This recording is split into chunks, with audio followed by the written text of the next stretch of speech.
O Libertador, capítulo 74. A incrível luta no Getsêmani. O Salvador se encaminhou para o jardim do Getsêmani com seus discípulos. A luz pascual brilhava no céu despido de nuvens. Ao se aproximar do Getsêmani, ele ficou estranhamente calado. Por toda a sua vida, andara na luz da presença de Deus. Agora, no entanto, era contado entre os transgressores. Devia carregar a culpa da humanidade caída. O peso desse fardo era tão grande que ele temeu ficar para sempre afastado do amor de seu Pai.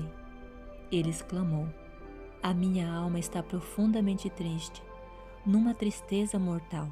Mateus 26, verso 38. Nunca antes os discípulos tinham visto seu mestre tão triste e calado. Seu corpo oscilava como se estivesse para cair. Ao chegarem ao jardim, os discípulos procuraram ansiosamente pelo seu habitual lugar de reclusão, para que ali ele pudesse descansar. Por 2 vezes, seus companheiros tiveram de sustentá-lo, ou ele teria caído. Perto da entrada, Jesus deixou todos os discípulos, com exceção de 3, pedindo que eles orassem por si mesmos e por ele.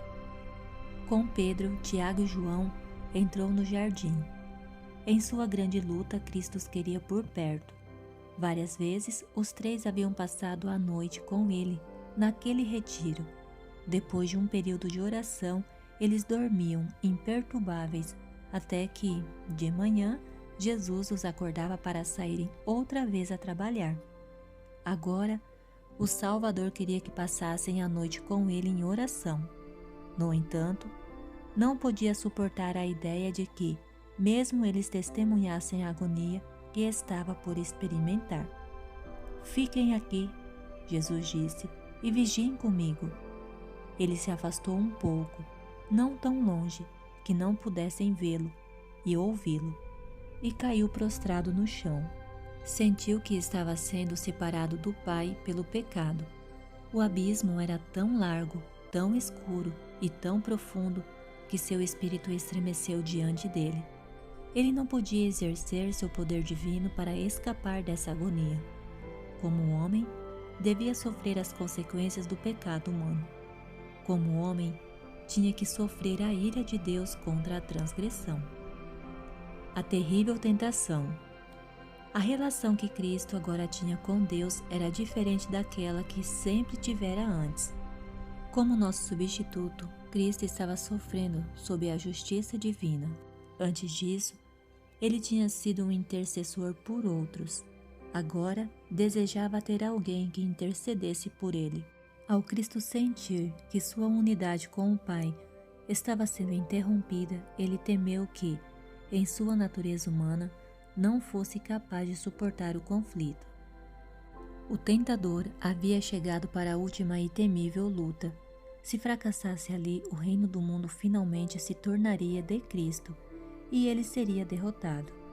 Se pudesse vencer a Cristo, a terra se tornaria reino de Satanás e a raça humana estaria para sempre em seu poder. Satanás disse a Cristo que, se ele viesse a se tornar o substituto para um mundo pecaminoso, ficaria identificado com o reino de Satanás e nunca mais seria um com Deus. Então, o que teria a ganhar com esse sacrifício? Satanás fez pressão sobre o Redentor, apresentando a situação em seu pior aspecto. As pessoas que alegam estar acima de todos os outros em vantagens espirituais estão procurando te destruir. Um dos teus próprios discípulos vai te trair. Um dos teus mais zelosos seguidores vai te negar. Todos te abandonarão. O coração de Cristo foi transpassado pelo pensamento de que aqueles a quem ele tanto amava se uniram a Satanás em suas tramas. O conflito era terrível. Os pecados da humanidade passavam sobre Cristo e a sensação da ira de Deus contra o pecado estava esmagando sua vida. Em sua agonia, ele se agarra ao solo frio, como se assim pudesse evitar que se separasse ainda mais de Deus. De seus lábios empalidecidos, vem o amargurado clamor: "Meu Pai, se for possível, afasta de mim esse cálice. Mesmo naquelas circunstâncias, acrescentou: contudo, não seja como eu quero, mas sim como tu queres. Mateus 26, verso 39. Jesus almejou a simpatia humana. O coração humano almeja a simpatia no sofrimento. Cristo sentiu esse anseio no profundo do seu ser. Ansioso por ouvir palavras de conforto, ele foi para perto de seus discípulos. Desejava muito ver que estavam orando por ele e por si mesmos. Como parecia sombria a malignidade do pecado. Era terrível a tentação de deixar que a raça humana levasse sua culpa, enquanto ele comparecia inocente diante de Deus. Se apenas visse que os seus discípulos compreendiam e apreciavam isso, ele se sentiria fortalecido. Entretanto, ele os encontrou dormindo. Se os tivesse encontrado buscando refúgio em Deus, para que as forças satânicas não fossem vitoriosas sobre eles, Cristo teria sido consolado. Eles não atentaram para a sua advertência. Vigiem e orem. Não era essa a intenção deles, abandonar seu Senhor, mas pareciam paralisados por um estupor que poderia ter sido afastado, caso tivessem continuado suas súplicas a Deus. Quando o Salvador mais precisava de suas orações, eles estavam dormindo. Os discípulos acordaram ao Jesus falar com eles, mas quase não o reconheceram, pois seu rosto estava transformado pela angústia. Dirigindo-se a Pedro, Jesus disse: vocês não puderam vigiar comigo nem por 1 hora. Vigiem e orem para que não caiam em tentação. O espírito está pronto, mas a carne é fraca. Versos 40 e 41. Jesus temia que eles não fossem capazes de resistir à prova da sua traição e morte. O Filho de Deus enfrentou outra vez uma agonia sobre-humana. Exausto, cambaleou de volta ao lugar da sua luta anterior. Seu sofrimento era ainda maior do que antes. O seu suor era como gotas de sangue que caíam no chão. Lucas 22, verso 44. O cipestre e as palmeiras eram testemunhas silentes da sua angústia.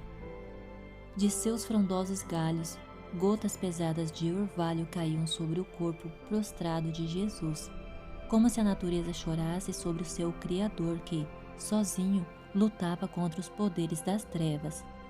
Pouco tempo antes, Jesus tinha estado em pé, como um inabalável cedro, resistindo à tormenta adversária que desencadeava sua fúria sobre ele. Agora, ele se assemelhava a uma vara castigada e dobrada pela furiosa tempestade. Como alguém, já glorificado, havia afirmado ser um com Deus. Agora sua voz se fez ouvir no silêncio da noite, uma voz cheia de angústia humana. Meu Pai, se não for possível afastar de mim este cálice, sem que eu o beba, faça-se a tua vontade. Mateus 26, verso 42. Jesus sentiu novamente o desejo de ouvir de seus discípulos algumas palavras que pudessem afastar a escuridão que quase o vencia. Os olhos deles estavam pesados e não sabiam o que lhe dizer. Marcos 14, verso 40. Eles viram seu rosto manchado com o sangrento suor da agonia, mas não puderam entender a angústia da sua alma. Sua aparência estava tão desfigurada que ele se tornou irreconhecível como um homem. Isaías 52, verso 14. Quando o destino do mundo oscilou na balança, Jesus se afastou e voltou para o seu lugar de retiro, onde caiu prostrado. A humanidade do Filho de Deus tremeu naquela hora de prova. O terrível momento de decidir o destino da humanidade havia chegado. O destino da humanidade oscilava na balança. Cristo poderia ter se recusado a beber da taça destinada à humanidade culpada. Poderia ter enxugado o sangramento suor de sua testa e nos deixado a perecer em nossa iniquidade. Poderia ter dito que o transgressor receba a pena pelo seu pecado.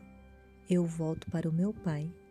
Terá o inocente que sofrer as consequências da maldição do pecado, a fim de salvar o culpado? Mas as palavras que saem dos lábios de Jesus são: meu Pai, Se não for possível afastar de mim este cálice, sem que eu o beba, faça-se a tua vontade. Mateus 26, verso 42. Por 3 vezes ele recuou do derradeiro e supremo sacrifício. Agora vê que a raça humana está desamparada. Vê o poder do pecado. Levanta-se diante dele, os ais de um mundo condenado. Ele vê seu iminente destino e toma a decisão. Salvará a humanidade, custe o que custar de sua parte. Jesus tinha deixado as cortes celestiais para salvar o mundo que havia caído pela transgressão e não se desviaria de sua missão. Havendo tomado sua decisão, caiu agonizante no chão. Onde estavam, nessa hora, os discípulos para que amparassem com as mãos a cabeça do desfalecido mestre? O Salvador pisou sozinho um lagar. Não havia ninguém do povo com ele. Isaías 63, verso 3.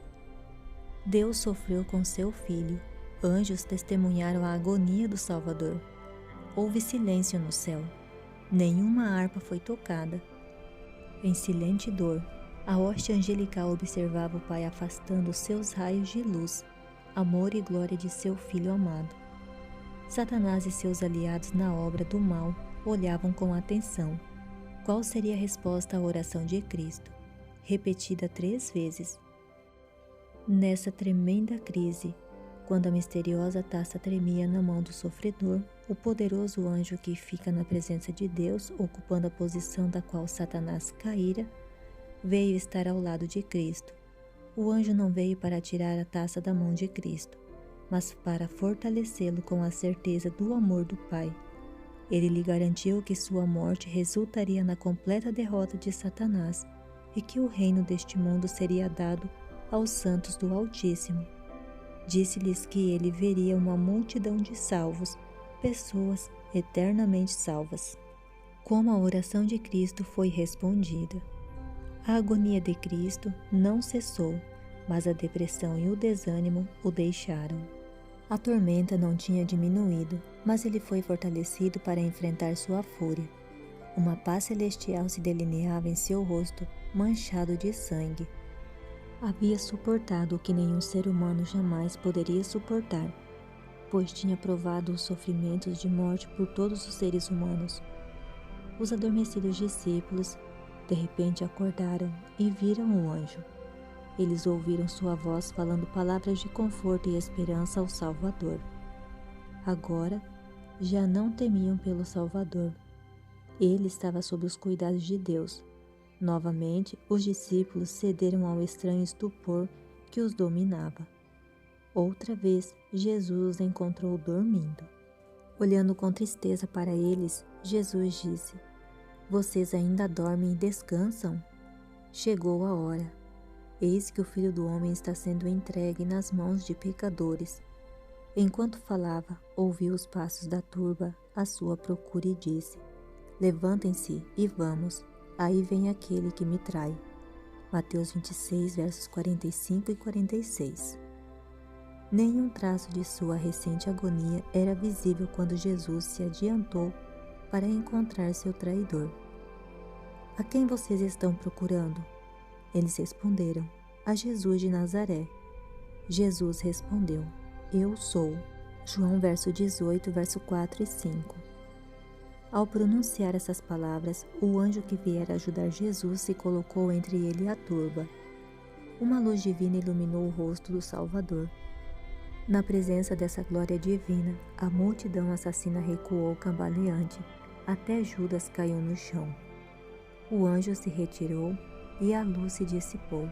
Jesus teve a oportunidade de escapar, mas permaneceu no meio do bando endurecido, agora prostrado e impotente a seus pés. Rapidamente a cena mudou.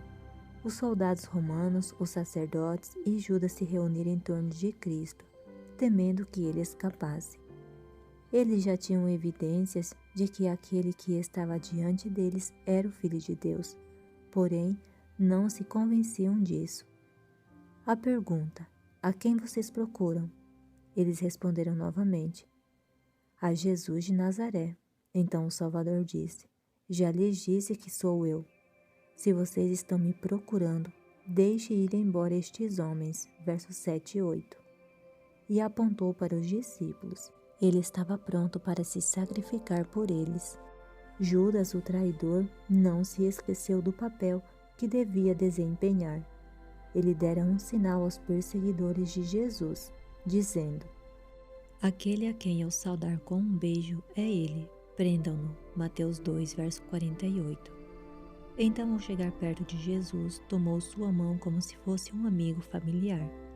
Com as palavras: Salve, mestre, ele o beijou várias vezes, parecendo chorar como se simpatizasse com Jesus naquela situação de perigo. Jesus disse: Amigo, o que o traz? E com a voz trêmula de dor acrescentou: Judas, com um beijo você está traindo o Filho do Homem? Lucas 22, verso 48. Esse apelo deveria ter despertado a consciência do Salvador, mas a hora e a ternura humana já o havia abandonado. Ele havia se entregado a Satanás e já não tinha poder para resistir a ele. Jesus não recusou o beijo do traidor. A multidão se apoderou de Jesus e passaram a amarrar aquelas mãos que sempre tinham sido empregadas para fazer o bem. Os discípulos ficaram decepcionados e indignados ao verem as cordas trazidas para amarrar as mãos daquele a quem amavam. Enfurecido, Pedro puxou a espada e cortou uma das orelhas do servo do sumo sacerdote. Ao ver o que acontecera, Jesus soltou suas mãos, embora estivessem firmemente presas pelos soldados romanos, e dizendo: Basta! Tocou a orelha ferida que foi instantaneamente curada. Jesus disse a Pedro: Guarde a espada, pois todos os que empunham a espada, pela espada morrerão. Você acha que eu não posso pedir a meu Pai e ele não colocaria imediatamente à minha disposição mais de 12 legiões de anjos? Mateus 26, versos 52 e 53. Uma legião no lugar de cada discípulo. Os discípulos pensaram: por que não salva a si mesmo e a nós também?